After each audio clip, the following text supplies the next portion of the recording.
Hi everyone, welcome back to Coffee, Books, and Rain, where we talk about books, where we drink some coffee, and we kind of rant about stuff sometimes. Usually book stuff, usually about stuff going on. Who knows? However, today I want to talk about, rant about, and just kind of gush over A Sorceress Comes to Call by Kingfisher. Now, let me preface by saying that probably 6 months to a year ago, I probably did not know who Kingfisher was. And that was my bad, because everything I have read by them for the past 6 months, or whenever I picked up their first book, or picked up my first book by them, I have loved.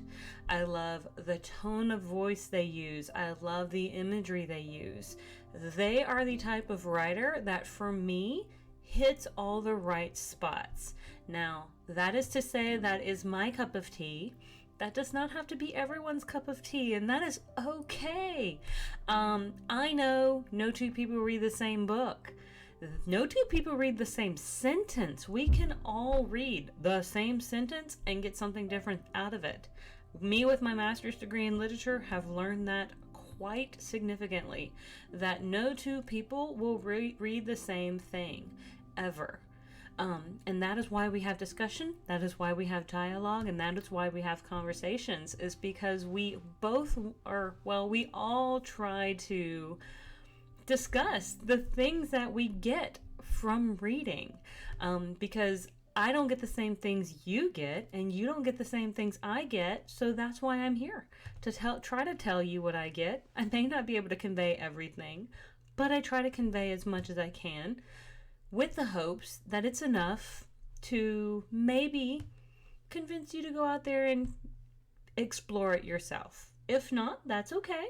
Not everything will be your cup of tea. But I would love if you would consider A Sorceress Comes to Call by Kingfisher. Now, I did receive an advanced reader copy from NetGalley, but that is the only thing. The only thing that they ask is an honest review, and I always try to provide an honest review.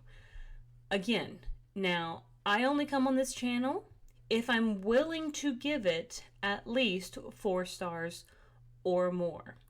I don't try to rate, I don't come on here to dog books. I don't come on here if I have negative things that I'm thinking about for a book. There are certain books and there are certain authors that are not my cup of tea. There are certain authors that do not resonate well with me. This particular author definitely does. And I am so glad to talk about this one with you. So let's dive in. A dark retelling of the Brothers Grimm Goose Girl, rife with secrets, murder, and a forbidden magic. Cordelia knows her mother is unusual. Their house doesn't have any doors between rooms, and her mother doesn't allow Cordelia to have a single friend, unless you count Falada, her mother's beautiful white horse. The only time Cordelia feels truly free is on her daily rides with him. But then simple eccentricities sets her mother apart. Oh gosh, I think I just read that sentence completely wrong. But more than simple eccentricities sets her mother apart. There we go. Other mothers don't force their daughters to be silent and motionless for hours, sometimes days on end. Other mothers aren't sorcerers. After a suspicious death in their small town, Cordelia's mother insists they leave in the middle of the night, riding away on Falada's sturdy back, leaving behind all of Cordelia has ever known. They arrive at the remote country manor of a wealthy older man, the squire, and his unwed sister Hester. Cordelia's mother intends to lure the squire into marriage, and Cordelia knows this can only be bad news for the bumbling gentleman and his kind, intelligent sister. Hester sees the way Cordelia shrinks away from her mother, how the young girl sits eerily still at dinner every night, Hester knows that to save her brother from bewitchment and to rescue the terrified Cordelia, she'll have to face down a wicked witch of the worst kind. So, let me preface by saying some of that is very interestingly phrased. Because if I had read some of that before I had read the book, I think it would have given me a few things away. So I'm going to go back. So this is why I don't often read summaries before I read a book.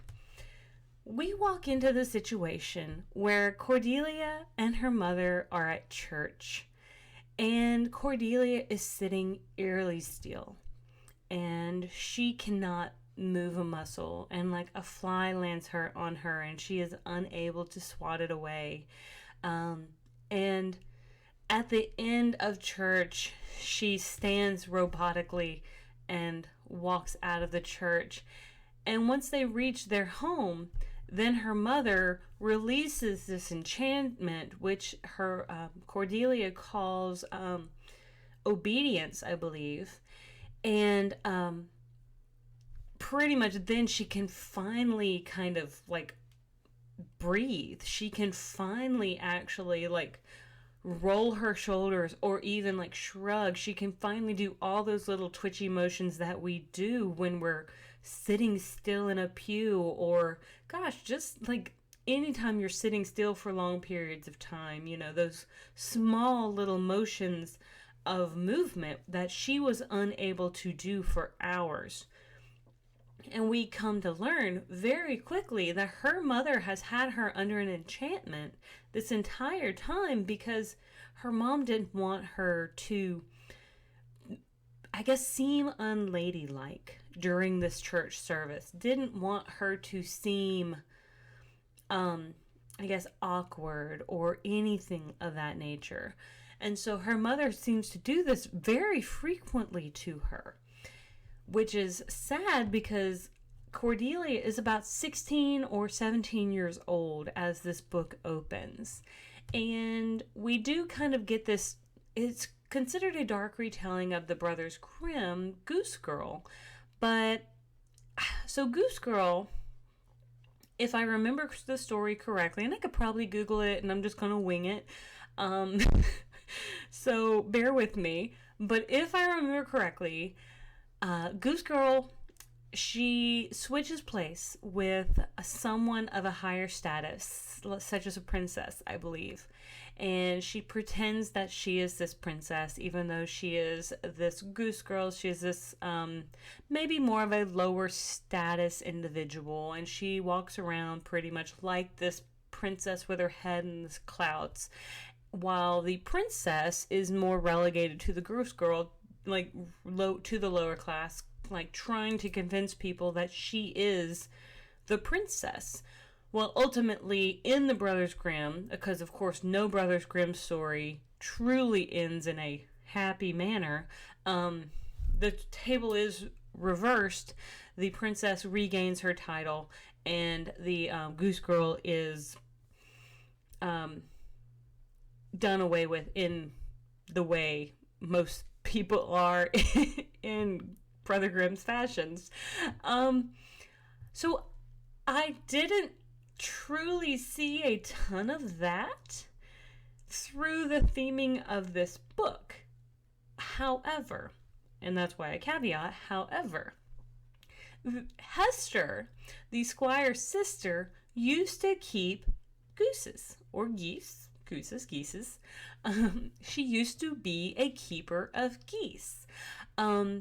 She does not switch places with anyone, but Evangeline, the mother of Cordelia, does present herself in a slightly higher status than I guess she truly is. She is, I guess she tries to, like, using her sorceress powers, tries to kind of worm her way into the squire's sort of heart, through both I guess, real means as well as nefarious means. Now, there are a couple of things that can break a sorceress's curse, and I remember it's like salt and wine and something else. And so all these things combined during a marriage would have broken the spell had the squire been under a spell by Cordelia's mom, Evangeline. So Evangeline has to be able to convince the squire to marry her without actual magic. She has to convince him to do it, like, because he wants to. So there's a lot of things going on. Now, I will say, I loved every minute of this dark fairy tale. I love a dark, un-Disneyfied fairy tale. There's so much like emotional trauma going on, I'm sorry to say, but poor Cordelia is a basket case. She's sleeping in the closet. Her maid finds her, and her maid knows that Cordelia has been absolutely traumatized by her mom, and her maid tries to help her. Hester, the squire's sister, is also very kind, tries to help Cordelia. Like, everybody truly has Cordelia's back in this book except for Cordelia's mom. It is kind of awful and kind of great how many people are on Cordelia's side to help her break free of her mom's control. And I will just say that T. Kingfisher has just a phenomenal way with her wording, or with their wording, with their writing style, with the way that she weaves the stories together. And again, this is not my first T. Kingfisher book, but oh my gosh, I love them so much. This book was probably the first one that was not a novella, and so glad that I got to enjoy what I would call a full-blown novel by this author.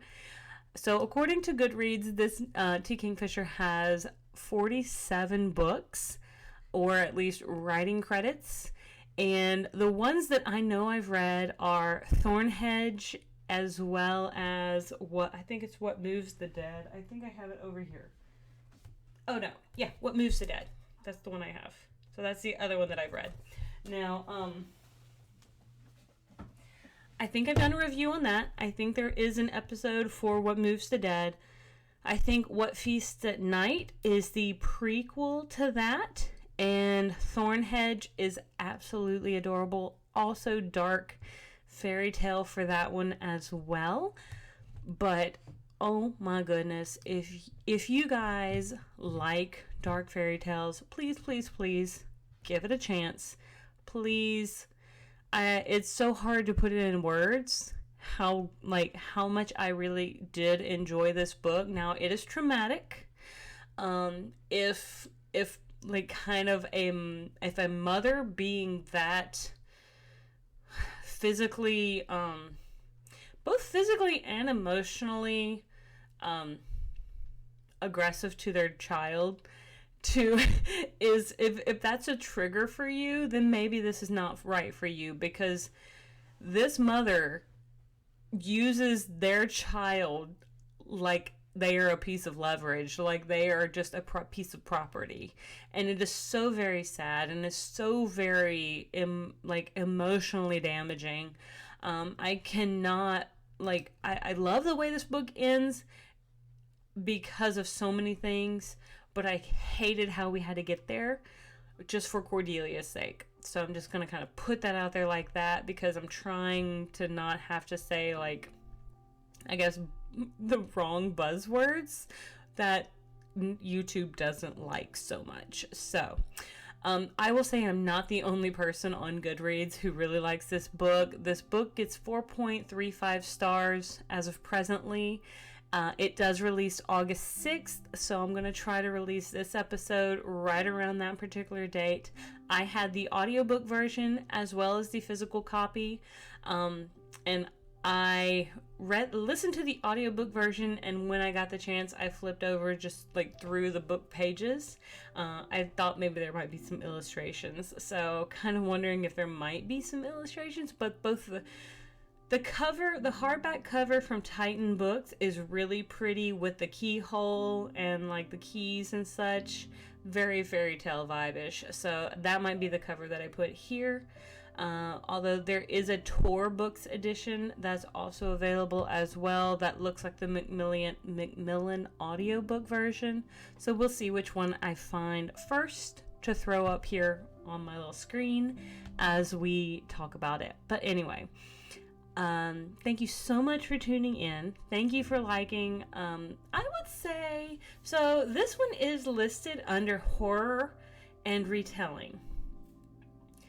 I would definitely agree that there is a small level of horror because there are some horrific acts that happen. But it is definitely dark fairy tale. I would almost give it some gothic fairy tale vibes. But dark fairy tale is probably a little bit more in the vein of what I'm thinking more than anything else. It's also listed fantasy. Yeah, but maybe not so fantasy, really. This is, again, it's more fairy tale. But I'll let you make that call. And until next time, I hope I will see you on the next page. Have a great one. Bye.